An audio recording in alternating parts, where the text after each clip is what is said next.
The broadcast is now starting. All attendees are in listen-only mode.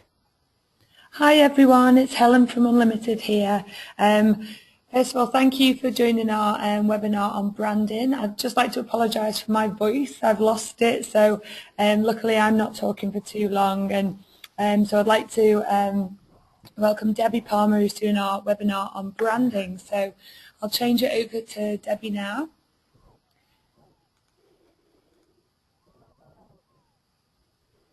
Okay, you ready for me to go, Helen? Yeah. Hi everyone, thank you for joining us today, and I've pulled together a bit of information which I hope you're going to find useful. It's quite tight timings, I suppose, doing about 45-50 minutes on this subject because, as you can imagine, I could go on all day, and I often do.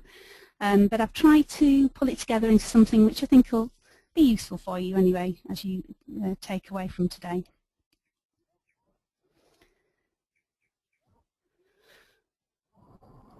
Okay guys, problem number one, I'm afraid my slides aren't moving. Not sure why. Okay, I need to use the mouse. Okay, great. So today guys, I'm going to share with you a number of things. How you brand is much more than just your logo. I think there's often a misconception when people talk about branding that they're on about actually the design you've had done to represent your business, and it's a lot more than that. How brands are perception-based and exist mainly in the minds of consumers, which in itself gives us a big challenge because we can't necessarily control what's in people's minds. Why it's beneficial to define your brand, not only as something which adds value to your business, but also can give you direction and focus moving forward, and what elements you should consider within that. And finally, I've given you hopefully a few takeaways to help you start looking at your own brands. As I say, it's a massive area, but I've tried to just come up with a few perhaps little exercises that can get you started on thinking about the types of things you need to consider. So, what is a brand? Well, as you can see from that image there, it really did start from branding cattle. It was a mark that was put on cattle to differentiate them from other cattle on the plains. And I suppose those marks became associated with other things. So you knew that a particular brand, a particular mark, gave you a particular quality of cattle and perhaps a particular type of rancher and the relationship that you had with him. But now it's gone much more beyond that logo into more an intentional declaration of who you are, what you believe, and why people should trust you. But I think perhaps this is some of the reason that there is that association of logos in terms of branding. Excuse me. So if it's not just a logo, well, what is it? Well, one thing I try to do with audiences is a little exercise when I'm doing my workshops, is to get them to look at this logo, and then I usually play them the classic James Bond theme. So if you can imagine that in your head for just one moment. And I get them to list everything that they might associate with seeing that logo and listening to that music. We have a little competition so you can get the most, and often people are writing down 15 to 20 things that they would associate with seeing that logo and listening to that music. And they have all or above of some of the images that you see now coming up on the screen. There are some classic things that we associate with Bond, and if anyone's seen the latest film, they really go back to their heritage with a lot of the things that they have in it. But first, before I tell you more about branding, I just want to ask you a few challenging questions, because what I often say to people on my courses is it can be quite an uncomfortable experience being challenged to actually define and describe what your brand is. So I'd ask you then, do you know what your business stands for? Do your customers know what you stand for? And does everyone you associate in that business know what you stand for? Does every communication and touch point you have with your audiences enhance what you stand for? Do the internal workings of your business reflect what you stand for? Do you know and can you articulate why you're different from the competition? How do you know what to say and how to say it when promoting your business? How much are you truly engaging with your audience? And how can your staff and partners deliver your brand effectively? And I think for you guys being social entrepreneurs, this is even more important because a lot of the time you perhaps relying on people to volunteer, you can't pay huge salaries, you really need people to buy into what you're saying about your brand, your business, the cause that it stands for. And you've got a great opportunity, I think, to add meaning and value, which perhaps other brands don't do. As I said, those questions can make people feel quite uncomfortable because they realise they don't really know the answers to them. And a lot of the time people jump straight into marketing. They know they need to do marketing, but they don't think about their brand so much, apart from that getting that logo and the name together. So I suppose that leads me on to the next question. Well, isn't branding just another name for marketing? Which is something that I get asked a lot. For me, it most definitely isn't, and I find when people come on my courses that they often wish they'd come to the branding course first. You know, I've been working on a business initiative locally where there are different courses available for small businesses. People have been on the marketing course, they come on the branding course and they realise that actually that's really where they should have been first. So for me, it's about who you are before what you do. So who you are, what are you trying to do before the actual delivery of that product or service, whatever it is, to the marketplace. It's about creating the word before spreading it. So we're jumping to marketing where we want to promote our business or our cause and give our message out, but we haven't actually thought what the message is and what really and strongly underpins it. It's the promise we make to consumers before the reality that we deliver. And if we've honed and defined and got everyone to buy into that promise, we're likely to deliver a better reality because we're likely to do it consistently. And it's very much the foundation before the building blocks moving forward into building your business.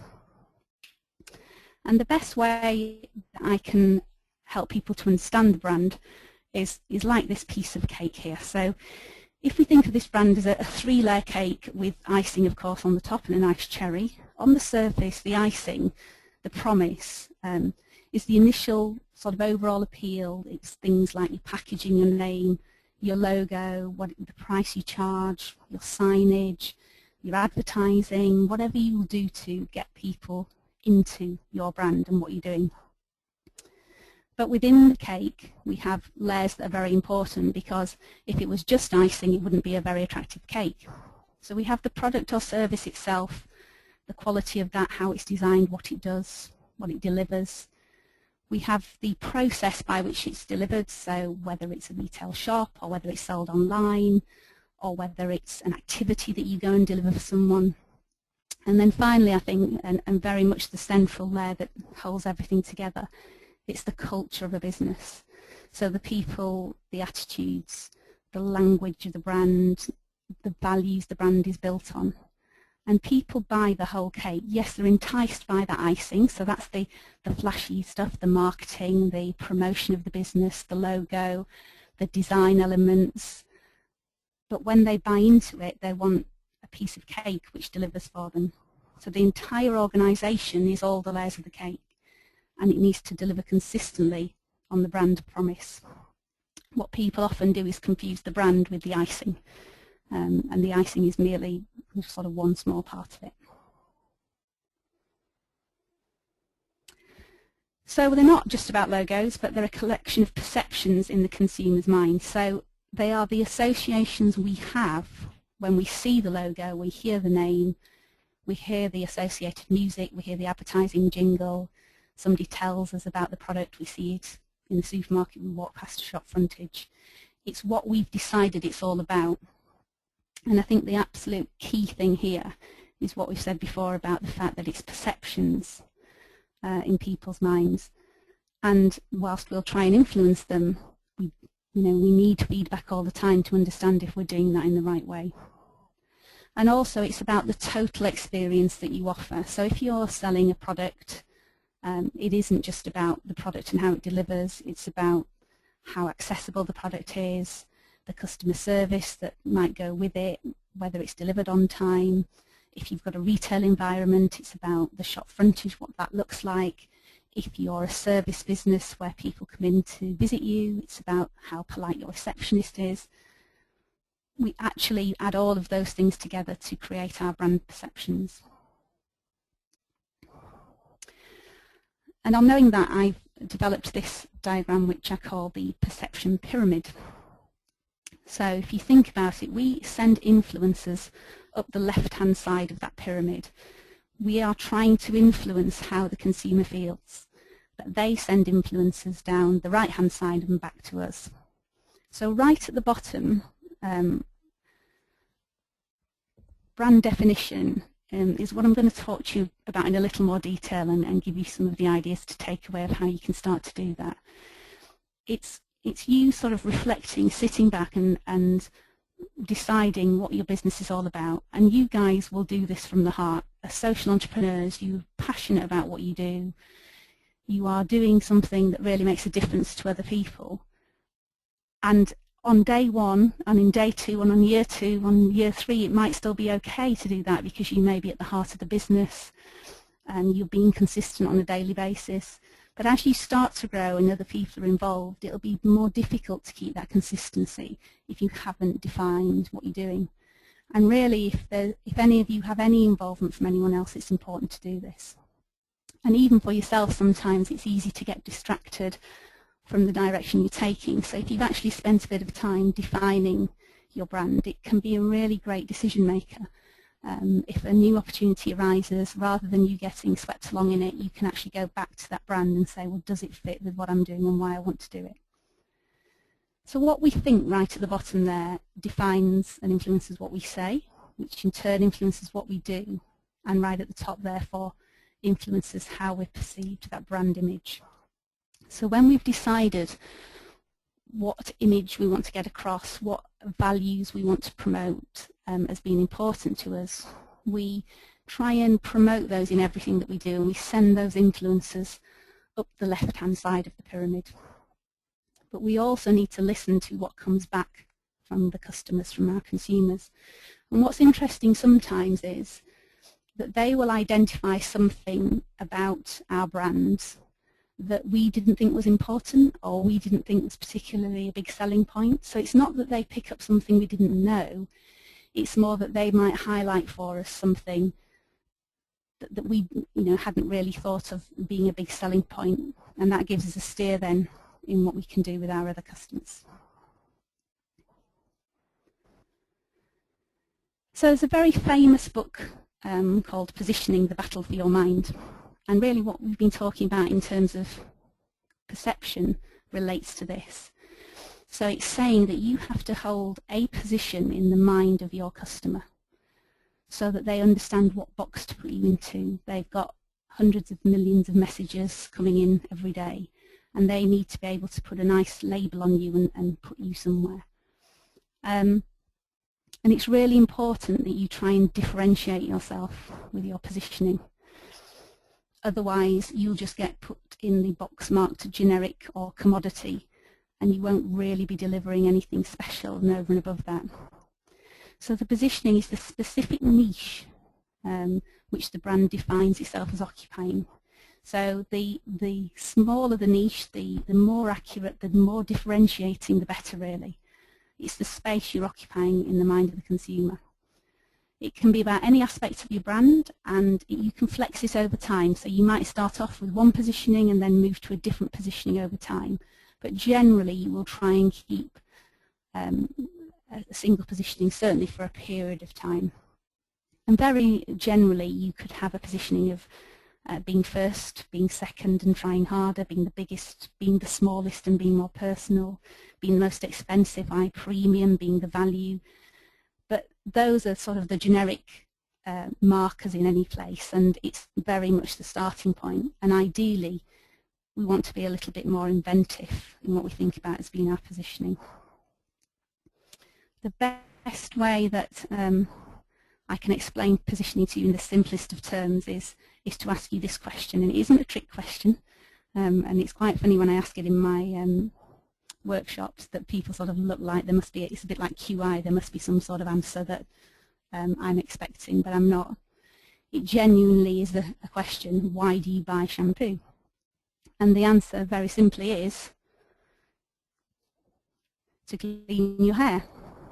But then I say, well, which one of these shampoos positions themselves as getting your hair the cleanest? And of course none of them do, because whilst we buy shampoos simplistically to clean our hair, that's not why we buy a particular shampoo. So we have Johnson's, which is very much about care of babies and no more tears. We have Simple, which is about no perfumes and colours. We have L'Oreal, Because You're Worth It, probably a bit more ethereal, that one. Head and Shoulders is about being flake-free. Herbal Essences is about essence and scent. Pantene is about hair strength. Tresemme is, they position themselves as coming out of salons and now being an affordable brand for people to buy. So that's the simplest way I can think of describing what positioning is to you.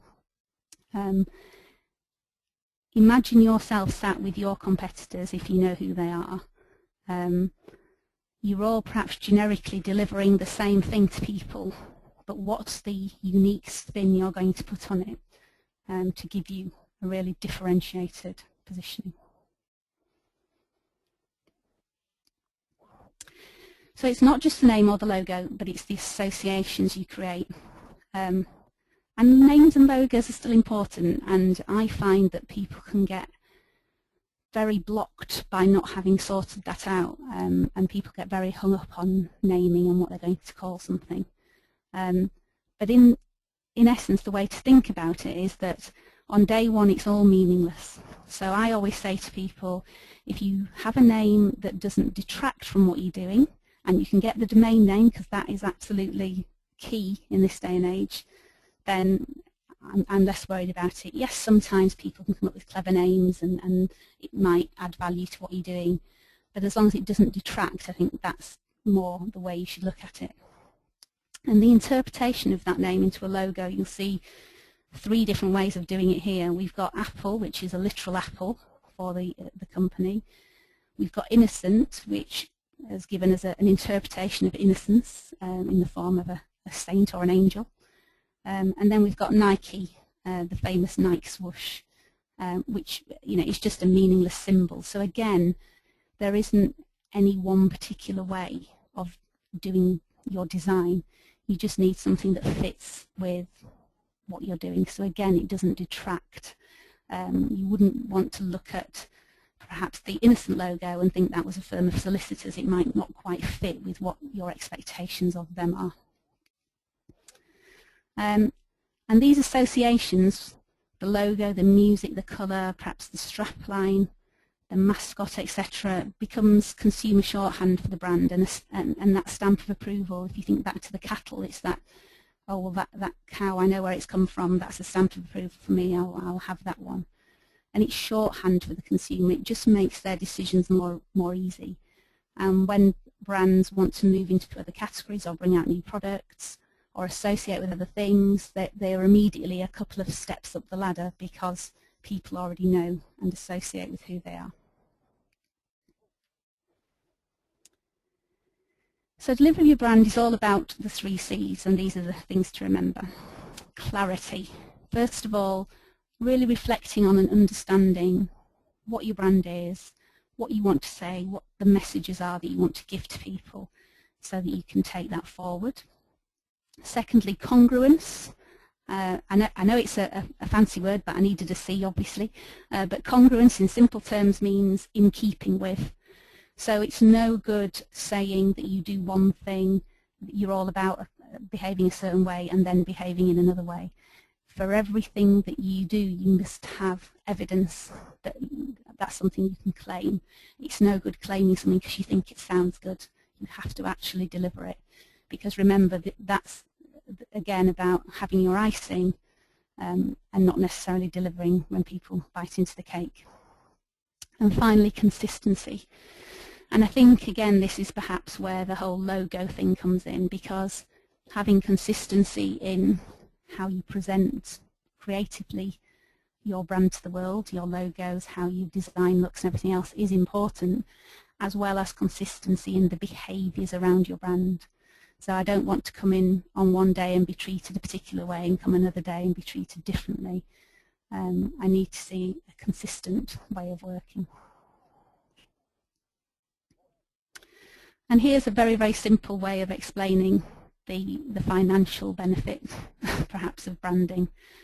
Heinz baked beans versus, in this case, Sainsbury's baked beans.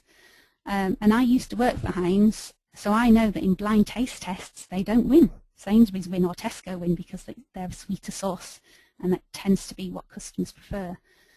But if you are old enough to remember the Pepsi Taste Challenge, you will see for years Pepsi banged on about tasting better than Coca-Cola, and yet still didn't manage to overtake them, because sometimes it's not about better, it's about consistency, and it's about associations. So what you find with Heinz baked beans is that they can evoke some quite emotive memories for people. Perhaps they used to go to Grandma's for tea on a Friday and they always had Heinz beans on toast. And there will be people who will swear blind to you that Heinz beans taste better than other beans. And these are the things that they rely on to get, as you can see, a significant premium over and above what we call own label. So again, this shows us how you can add value, but it also tells us that you need to add emotion and meaning to add value to functional products. And again, as social entrepreneurs, this is something that you guys have in abundance. So what sort of things should you be thinking about in terms of your own brand? Well, this is the bit where I think you have to concentrate a bit. I've tried not to bamboozle you with lots of words and things on slides, but I'm afraid this one's going to have lots on there. This is the model that I use when I'm working with clients, to actually just get all of the elements of their brand on one piece of paper. And as you can see there are circles. And the reason it's written as circles is that what's on the outside of the circles is less differentiating, and as you move towards the centre, it becomes more differentiating. So let me just try and talk you through each element and build it up for you one at a time, and hopefully all will become clear. So we start up at the top of the model with the rational benefits, and we're looking at what the brand gives me and what I would say about the brand. And I suppose in simple terms, this is features and benefits. It's the rational and tangible aspects of your brand. You can try and bring some differentiation in here, and I think what you do as social entrepreneurs, probably to some extent every business is unique, even in terms of its delivery. So that's great news, because it makes it easier to build your brand. But you may have some similarities with other social enterprises or other charitable organisations that are doing good in terms of what you as a brand give to people. And rationally, they might get the same thing from you as they get from somebody else. Then we have the values, and I'm going to talk more about values in a little bit. So what values drive the business and hence the brand, and what's the code your business lives by? So values can be really strong and incredibly differentiating, and often you will find that the values make it into that core essence of the brand because they are so distinctive and often what your business has been built on. We then go down the emotional end of the circle, and these are the emotional intangible perceptions of the brand. So this is what I was saying about going to Granny's for tea on a Friday night, having your beans on toast. They're things that have been created, warm feelings that have been created around a brand and away from its functional delivery. And we look at two things. One is how the brand makes me feel, and the other is how the brand makes me look. So some people like to be associated with certain brands because of how other people perceive them, and I suppose you get that a lot with high-end designer clothes. But again, with social enterprises, people may want to be seen to be associating with them because they're doing their bit and they're doing some good. So I think you've got some really interesting things you could be tapping into around that aspect. And then your brand personality, and it literally is as simple as saying, well, how would you describe your brand as a person? So you're starting to get a feel for, is it quite a serious person, is it a fun person, is it a caring person, is it an intelligent person, who are they? And the other thing that I usually do from there is to define what I call the brand relationship. So just taking that person forward, how would that person speak to its audiences? So you start to get a feel for, are you an advisor, a mentor, a friend? What is the type of relationship you want to have? That then informs external people you might be working with, perhaps on your website, about how you want them to talk to people on there, what language you want it to have, how you want it to sound. And again, going back to consistency, we need to get that consistent approach across every piece of communication, so not just when you're speaking to people, but how the written word looks as well. And you'll see some boxes now appearing down the side of the model.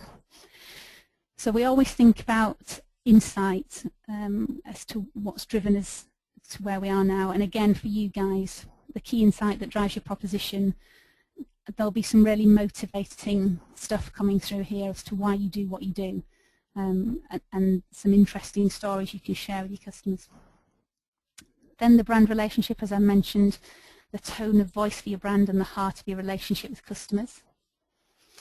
And then the core essence. So what I do in the middle of those circles is when I've filled them in with lots of words, right in the centre you're allowed 3 words which sum everything else up, because what we're always trying to do with branding is hone it more and more and more, because you can't possibly be expected to remember every aspect of those circles. What's the bit in the middle that we really need you to remember and is the most differentiating part. One thing I should say as well on values is you want no more than 5 or 6 values, and that's your maximum really. And as I said, they often do make it into the core essence. So down the side here I'd write those 3 words, and I would put sort of a little dictionary definition next to them, just so that everyone's clear on where we're coming from when we talk about those words. Because as we've said, it is about perception, and words in particular can be quite differentiating between people. People's interpretation of certain words can be very, very different. Then we look at brand essence. So this is a statement, a summing up, as it were, of the brand, what lies at the heart of the brand, why are you doing what you do, what's it all about, and that won't change over time. That's why we're here, that's what we're doing. And finally, that brand positioning that we talked about, what is that place that, for now at least, you want to hold in the mind? Which bit of that whole brand are you going to pull out and wave at your customers as being the most important selling point of what you're trying to achieve? So I hope you're still with me on that one. I know it's a lot to take in, but hopefully if you go back to it later it will make a little more sense. So let me talk to you a little bit about some of the aspects which make up that brand model. So values, yeah, often defined as the things you won't compromise on. And I think we've all got values, and I'm sure they're very strong in your business, but we don't often perhaps get asked to write them down. And actually reflecting on what they are is usually quite interesting. That they're a concept or principle important enough to drive your behaviour on your decision making. They're something you live by, they are distinctive, differentiating, they're authentic. And as brands are all about meaning, nothing supports meaning more than values do. And often, again, when we're doing this exercise in workshops, people come out with quite generic things: quality service, honesty, customer service. And my challenge to them is, as opposed to what? You know, these are givens. These are not values, or they may be, but they're not ones that are going to give you any benefit in your business. There must be other underlying values. So a way of getting to what's underneath is just to keep asking the why question. I think you have to ask it about 5 times, they reckon, to get to the actual underlying cause of something. So when somebody says quality, I'll say why. They'll tell me a little bit more about, well, because we we know where all our ingredients come from. Oh, why is that important? Because of traceability. And suddenly you get down to something which is a bit more interesting than the word quality. And so I'd always advise that you really dig down and think about them. When I'm doing work for people, I spend a lot of time with my thesaurus. I think that's the other thing, making sure it's the right word. So even if you've got a feel that it's something like this word, go and have a look and see what the alternatives are, because sometimes it's quite surprising. And those 3 words which sit at the centre of the circles, those core words, often they won't be necessarily words that have been anywhere else in the circles. They'll be a summation of something else. So that's where the thesaurus comes in as well when you're doing work around that. There's a list of values here. This is just to give you a starting point. You're obviously going to get the slides afterwards, so you can go back and look at this. What we usually do on the course is get people to sit down, go through perhaps circling what they find interesting, trying to get people to come up with their own words, because clearly this is not an exhaustive list, but really just trying to get to the heart of what the business is about and get some things which are really differentiating. Often people end up with a list of about 14 of them, and as I've said, 5 or 6 really is the most memorable amount to have. You can't possibly have more than that, otherwise they're not driving your business. There's too many things.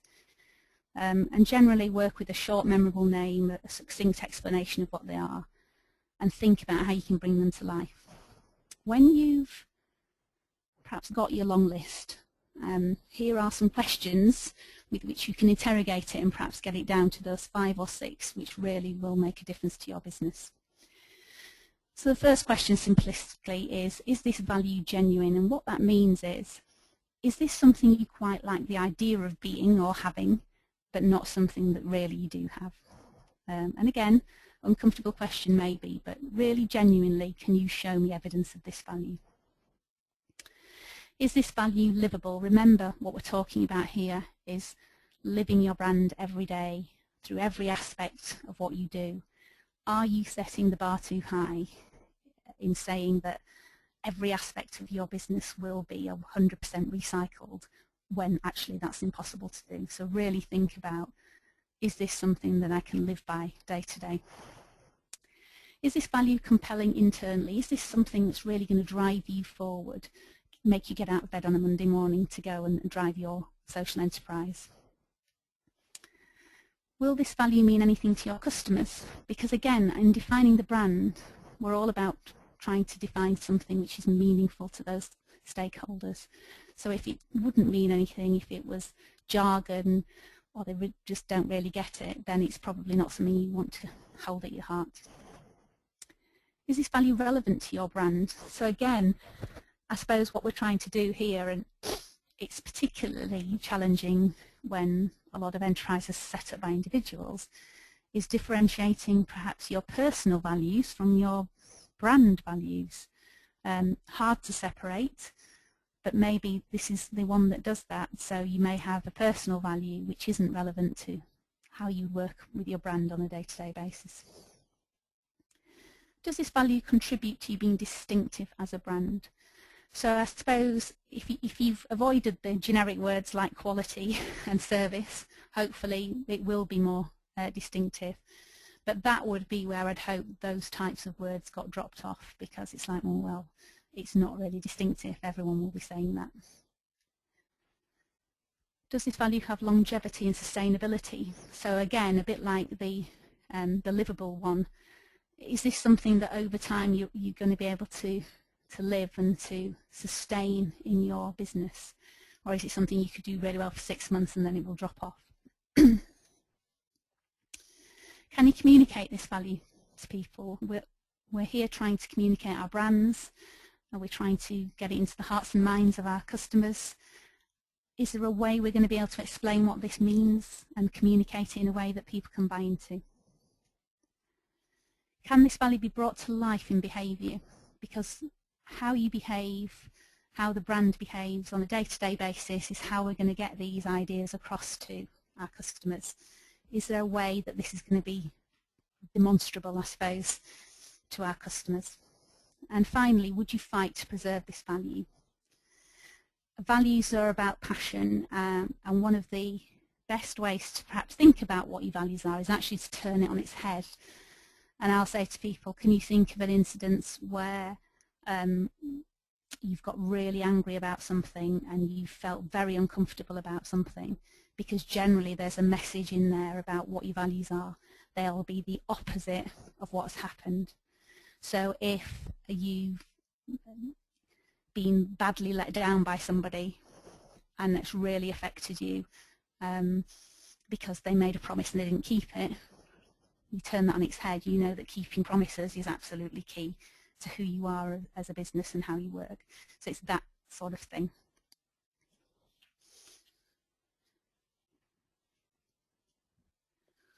Personality was obviously another one on the list. We've talked about if your brand were a person, that's the best way to describe it. But it's about just bringing some fun ideas out, I suppose. If you've got a fun personality and a fun brand like Red Bull, as you can see here, how can you translate that into your everyday behaviours? And the car that Red Bull choose to work with here, that's probably got the same similar connotations as they want their brand to have.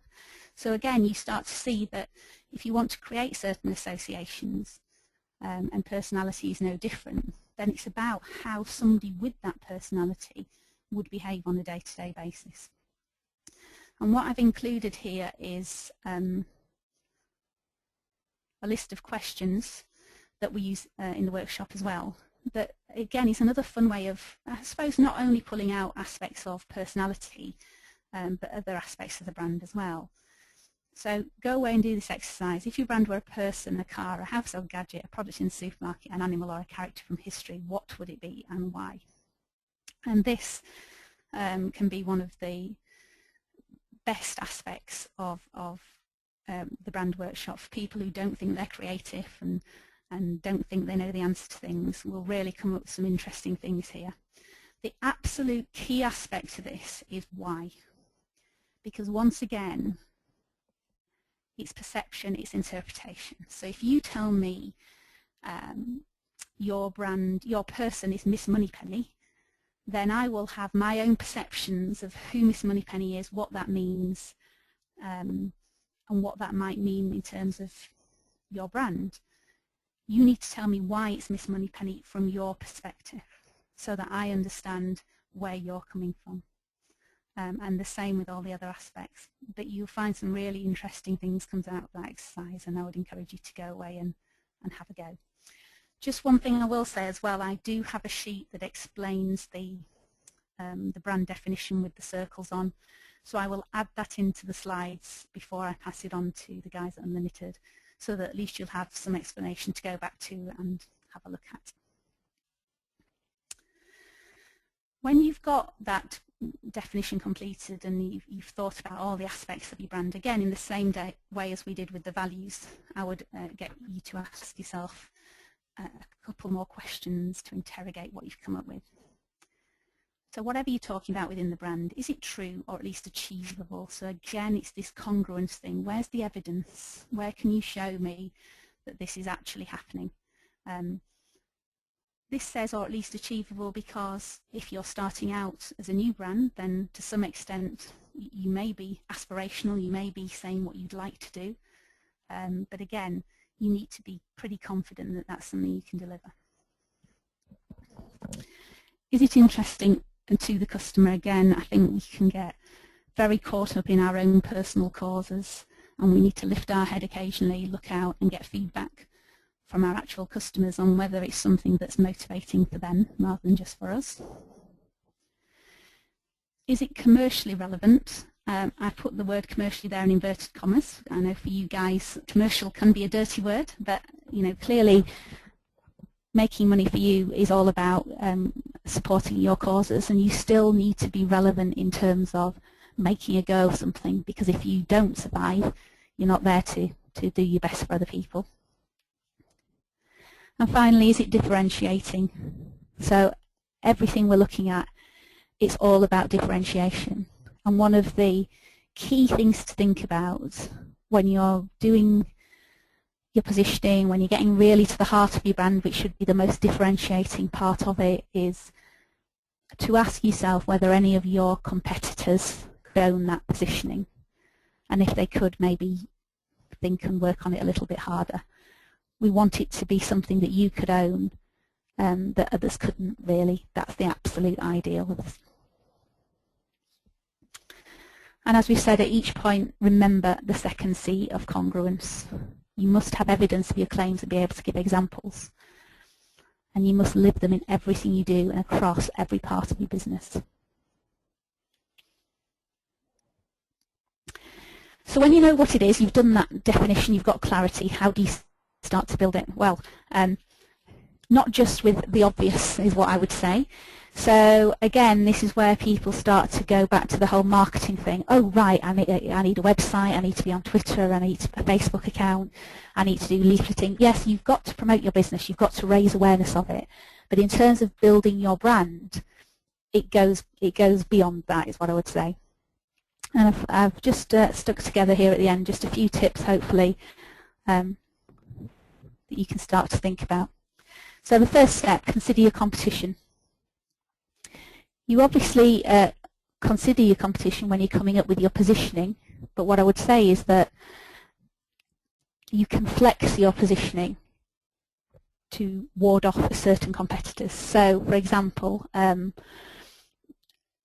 you may have a competitor that's very well established. So in terms of how you compete with them, you might want to say something around being the new guy on the block and doing it better.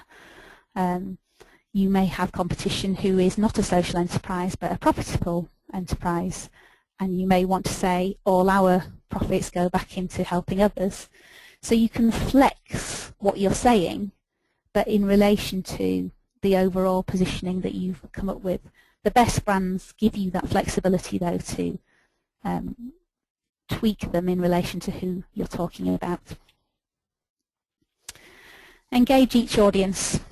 So remember, yes, your audience is your target audience, your customers, the people you want to use your business, but equally your employees are an audience, Unlimited are an audience. If you want them to fund and support you, there might be other sponsors or investors that you want in the business. There might be people related to your consumers, perhaps carers rather than people who might attend if you're running, say, workshops for disabled people. Think about all the different audiences and seek to engage them with your brand in a way that's meaningful to them. Tell stories. When you understand what's the core of your brand, you just need to embed those messages into stories. And I suppose the obvious stories that we talk about are case studies. From a business perspective, we have a case study. But if you're writing your case study up of how successful something's been, make sure that you take those 3 words from the core of your brand and relate to all of them in your story, so that even when you're telling a story about something successful, you're still embedding the key messages that you want to get across. And telling stories are really good for memorability. So I would suggest that that's a key thing to use, whether it be on your website or actually in person when you're talking to people. You tell them stories about the difference your brand has made to other people. Consider your touch points. So remember, your brand is being built at every point it interacts with the customer. So I would encourage you to track your customer journey and ensure that at each touch point you're embedding that message with the customer. It's quite interesting when you actually sit down and track it through. There'll be a lot of perhaps bits that weren't as obvious to you that you can bring back into the mix. So from a business perspective, it can be something as simple as when I send my invoice out for the work I've done, how can I make that reflect something about my brand? And finally, bring the brand to life. So a brand isn't something that's written on a piece of paper. It isn't that logo. It's not an inanimate object. It is the whole business offer, the whole social enterprise offer that you're bringing out to the marketplace. You need to have the right people working with you. So what's your employer brand? How are you attracting people to come and work in the brand with you? And then once they're there, how do they know how to bring the brand to life on a daily basis? So this is getting down into the nitty-gritty of, in everything we do, what does it mean when I come to work on a Monday? How do I behave? What's the culture? And what's the core message that I want to get across? So that's a complete whirlwind run through. I hope you're still with me. And now I can invite, perhaps with the help of Helen, any questions. Hi everyone, thank you very much for that, Debbie. Can everyone hear me okay? Yeah. Can you hear me okay? I can hear you, Helen. Yeah, great, okay. So we've got a couple of questions. So, Debbie, the first one is, do you have any strong examples of brands that are doing really well in social enterprise, so that have got a strong brand presence? Well, I think probably the one that springs to mind for me at the moment is Give Me Tap. So I don't know if everyone's aware of Edwin at Give Me Tap, but his concept in a nutshell is that he sells an aluminium water bottle which you can refill for free at a network of cafes and eateries. He's got a very strong core base in Manchester, and now he's building one in London, and it is growing dramatically. And he uses the funds from that to fund water projects in Africa. So his whole concept, his whole essence is, I suppose, making the world a fountain, making water accessible for everyone. And his insight, when we talked about insight on the brand there, was that actually, even though water is free and available for us, sometimes access for us of water isn't that easy, and we're forced down the route of buying bottled water when really we really just wanted tap water, but we didn't have that option. Obviously added benefits of cutting down on waste within that as well. But Edwin's really, I think, got to the heart of what the brand's about. He's had some great support. It's looking really good now. He's got someone to help him with that logo thing. But he's building that really strongly, and he's got a very, very strong and key message when he presents it. Great, thank you very much, Debbie. Okay, so the next question is, I'm confused about the difference between core essence and brand essence. Can you explain a little bit more? Okay. So core essence is 3 words. So it gives you the opportunity to expand on 3 particular areas of your business to sum up what you're all about. The brand essence then is a sentence, I suppose, which sums up those 3 words. So it's just a way, you know, if you said to somebody, what's your business all about, you wouldn't necessarily want to quote 3 words at them. You'd want to say something which was more meaningful, which was actually, we are all about da da da da da. So it's just a slightly different way of interpreting it. But brand essence would usually be, you know, a sentence. It's just that when I work on the model, I like to pick out those 3 key areas as well to give extra focus. So hopefully that's a bit more clear. Cool, thank you very much, Debbie. Okay, and then the next one, so somebody's asked, are the values your own or your business? We've got someone who runs a training business, but the social enterprise side is community business startup that she does locally. So her or is her business? So I did touch on this, didn't I, when we were doing the values interrogation, is that when it is just you and when you are the founder of the business, so even if it's a very big business but you're the founder, of course the values come from what's important to you. The only bits I would caution on is use those value interrogation questions and really think about, is this obviously all the values are yours, but is this a value that's more about me as an individual person rather than me as the brand and the business person. So they're all interlinked, they're very close. What I would say is use those questions to help you interrogate the slight nuance of difference between those 2.